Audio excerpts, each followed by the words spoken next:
Puji Tuhan. Shalom. Shalom. Sekali lagi shalom. Shalom. Sebelum kita merenungkan sabda firman Tuhan, mari kita satu dalam doa, kita berdoa. Haleluya. Terima kasih Bapa, terima kasih Tuhan Yesus, terima kasih ya Roh Kudus atas kasih dan anugerah-Mu dalam kehidupan kami Tuhan. Kami tak putus-putusnya bersyukur Bapa atas kemurahan-Mu dalam kehidupan kami. Kami boleh sehat, kuat, itu semua karena kasih dan anugerah-Mu dalam kehidupan kami Tuhan Yesus. Kami akan merenungkan sabda firman-Mu, kiranya sabda firman yang kami renungkan Tuhan itu bisa tertanam, bertumbuh, bahkan berbuah dalam kehidupan kami. Anak-Mu Tuhan Yesus yang akan menyampaikan firman Engkau urapi Tuhan, sehingga apapun yang anak-Mu perkatakan itu semua berasal daripada-Mu. Di dalam nama Tuhan Yesus kami siap mendengarkan firman-Mu. Haleluya. Amin. Puji Tuhan. Sekali lagi shalom. Shalom. Puji nama Tuhan. Mari tidak perlu berlama-lama lagi. Kita membaca Alkitab, kita buka firman Tuhan yang terdapat di dalam Matius 8 ayat yang ke-20. Haleluya, puji Tuhan. Sekali lagi Matius 8 ayat yang ke-20.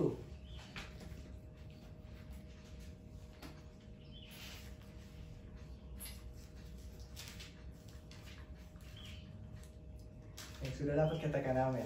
Amin. Amin.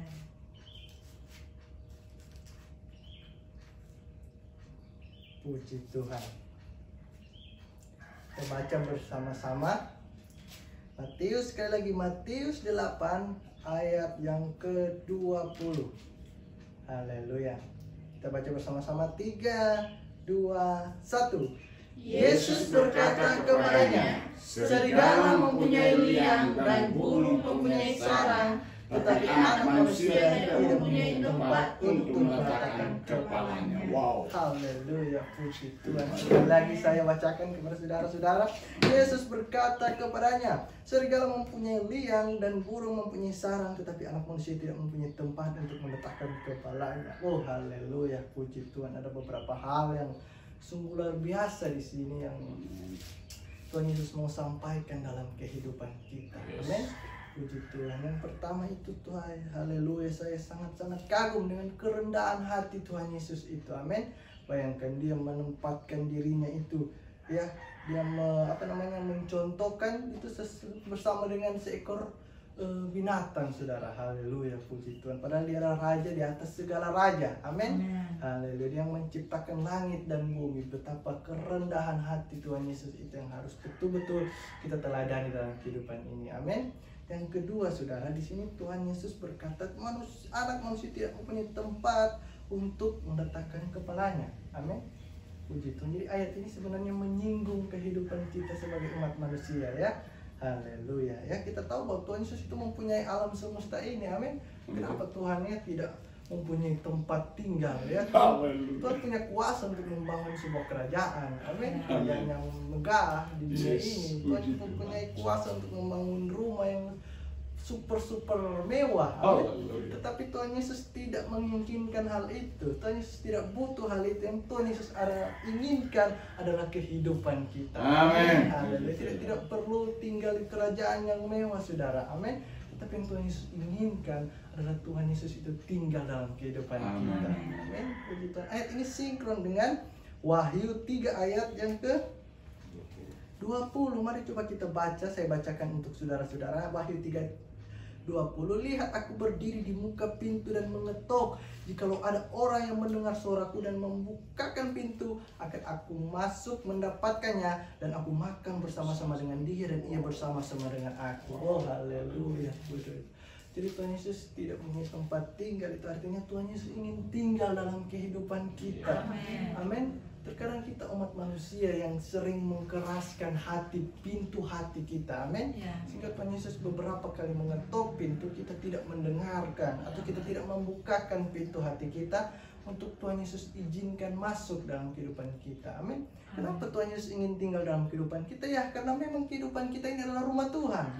Amin. Ya, karena memang kehidupan kita adalah bait Allah. Yes. Haleluya. Jadi Tuhan Yesus ingin tinggal dalam kehidupan kita, ya, karena memang hidup kita adalah bait Allah. Amin.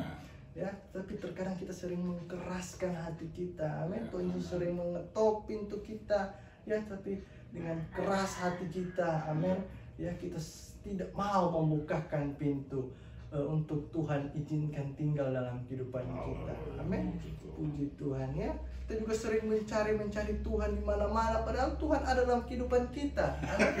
Haleluya. Tuhan itu tinggal dalam kehidupan kita. Kita mencari di mana. Amin. Puji Tuhan, ya. Haleluya. Seperti Maria dan Yusuf, ya. Coba kita baca, saya bacakan dalam Lukas 2 ayat yang ke-49, ya. Dalam kitab Lukas kita sering sekali dalam kehidupan ini seperti Maria dan Yusuf yang mencari Tuhan di mana-mana, padahal Tuhan ada dalam kehidupan kita. Ya, kita sendiri adalah bayi Tuhan, ya. Di ayat yang ke Lukas 2 ayat yang ke-49 di sini dikatakan, ayat yang ke-48 saya mulai. Dan ketika orang tuanya melihat dia, tercenganglah mereka, lalu kata ibunya kepadanya, "Nak, mengapa engkau berbuat demikian terhadap kami? Bapamu dan aku dengan cemas mencari engkau." Amin. Jawabnya kepada mereka, "Mengapa kamu mencari aku? Tidakkah kamu tahu bahwa aku harus berada di dalam rumah Bapakku?" Kenapa kita mencari Tuhan? Amin. Sepanjang hidup kita selalu berkata mencari Tuhan. Kapan kita ketemu Tuhan? Amin. Haleluya, ya. Tuhan itu harus berada di rumah Bapakku. Bait Allah itu apa? Adalah kehidupan kita manusia. Amin. Puji Tuhan. Kita sering seperti Yusuf, Maria yang mencari Tuhan. Amin. Ya, Tuhan itu tidak ada di organisasi gereja ini, saudara. Tuhan itu tidak ada di aliran gereja ini, saudara. Tuhan tidak ada di gedung gereja ini, tapi Tuhan itu ada dalam kehidupan kita. Amin. Jadi kita tidak usah mencari Tuhan di mana-mana, tetapi membuka pintu hati kita, amin, untuk supaya Tuhan itu izinkan dalam masuk dalam kehidupan kita, ya. Haleluya. Kita mencari Tuhan setiap hari masuk gereja, tetapi kalau Tuhan tidak izinkan firman itu tinggal dalam kehidupan kita, tidak setiap khotbah yang masuk tidak kita lakukan dalam kehidupan sehari-hari, ya, percuma kata mencari itu kita lakukan. Amin. Puji Tuhan. Setiap hari kita melayani Tuhan, itu kan mencari Tuhan dong, ya. Setiap hari kita masuk gereja itu kan mencari Tuhan. Amin. Tapi Tuhan berkata, "Kenapa engkau mencari aku?" Haleluya. Puji Tuhan. Amin. Tuhan itu sudah mengetok pintu hati kita. Amin. Tinggal kita mau membuka hati kita untuk izinkan Tuhan masuk. Amin. Itu setiap firman yang kita dengar dimanapun kita berada, itulah ketika Tuhan mengetok pintu kita. Amin. Jadi mari firman yang kita dengar itu kita lakukan dalam kehidupan kita. Amin. Puji Tuhan, ya. Izinkan Tuhan Yesus itu masuk dalam kehidupan kita, ya. Jangan kita itu menjadi orang-orang yang keras hati, ya.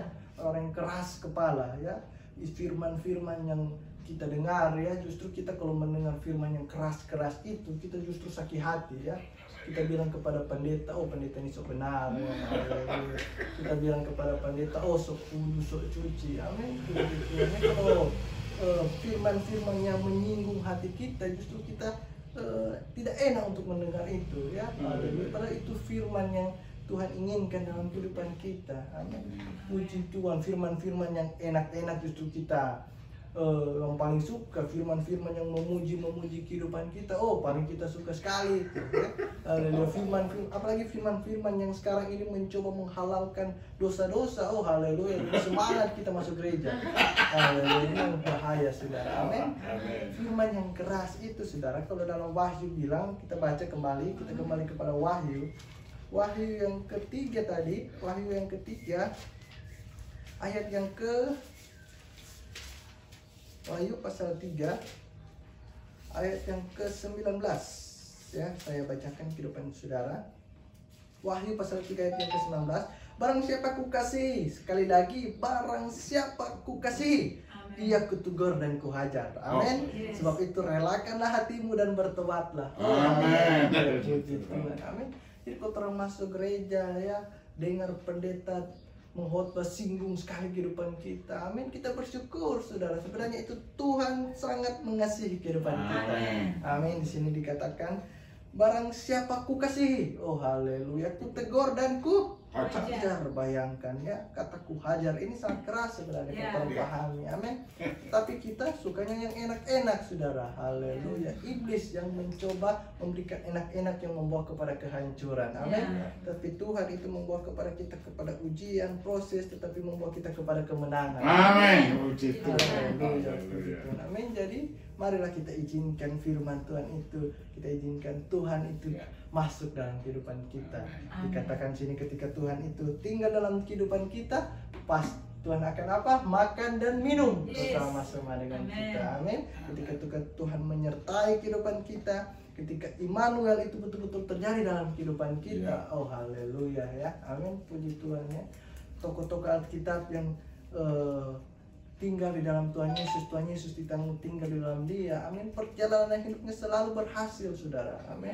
Ya, Daud melawan Goliat. Amin. Haleluya. Bangsa Israel ketika meruntuhkan tembok-tembok itu, kenapa mereka bisa melakukan hal itu? Karena Tuhan Yesus tinggal dalam diri mereka. Amin.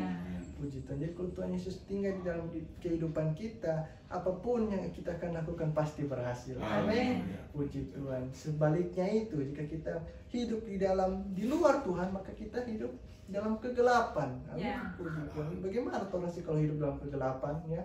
Contohnya orang masuk ke rumah kosongnya ada lampu, haleluya, puji Tuhan, ada pica botol orangnya anda lihat, luka kaki, amin. Haleluya, ada barang di atas tatoki kepala. Haleluya. Itulah orang-orang yang hidup di dalam Tuhan Yesus, hidup di dalam kegelapan, amin. Puji Tuhan. Tapi kalau orang hidup di dalam terang, kita hidup di dalam Tuhan Yesus, terang ada dalam kehidupan kita. Immanuel menyertai kehidupan kita, amin. Pasti Tuhan akan selalu menuntun perjalanan kehidupan kita menuju kepada kemenangan, amin. Puji Tuhan. Jadi mari kehidupan kita izinkan Tuhan Yesus itu tinggal dalam kita, amin. Jadi izinkan firman itu tinggal dalam kehidupan kita. Apapun yang Tuhan katakan kita lakukan dalam kehidupan kita. Itulah berarti kita hidup di dalam Tuhan Yesus. Tuhan Yesus hidup dalam kita, amin.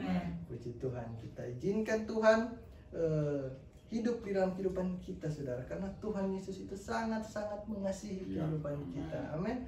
Ya, sering kita hanya kata kasih itu hanya kita sering pana enteng orang bilang ya, kita sering meremehkan kasih Tuhan, padahal Tuhan itu sangat-sangat mengasihi kehidupan kita, amin. Puji Tuhan. Jadi mari kehidupan kita tinggal di dalam Bapa di dalam aku, dan aku di dalam engkau, amin. Yohanes 14 ayat 20 di sini dikatakan, Yohanes 14 ayat yang ke-20, firman Tuhan berkata,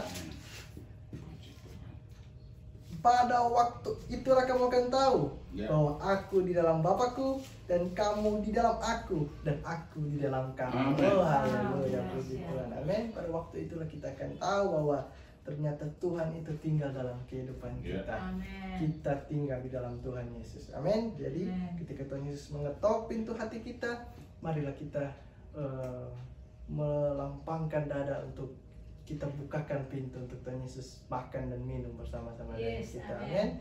Maka dengan demikian apapun yang kita perbuat pasti berhasil. Haleluya, puji Tuhan, amin. Kiranya firman Tuhan pada siang hari ini bisa menjadi berkat dalam kehidupan kita. Mari kita satu dalam doa, kita berdoa. Terima kasih Tuhan Yesus atas sabda firman yang telah kami dengar, Tuhan. Kiranya apa yang telah kami dengar itu Tuhan bisa tertanam dan kami bisa melakukannya dalam kehidupan sehari-hari. Terima kasih Tuhan Yesus, berkati setiap orang-orang yang mendengar firman Tuhan ini, Tuhan. Dalam nama Tuhan Yesus kami berdoa, haleluya, amin.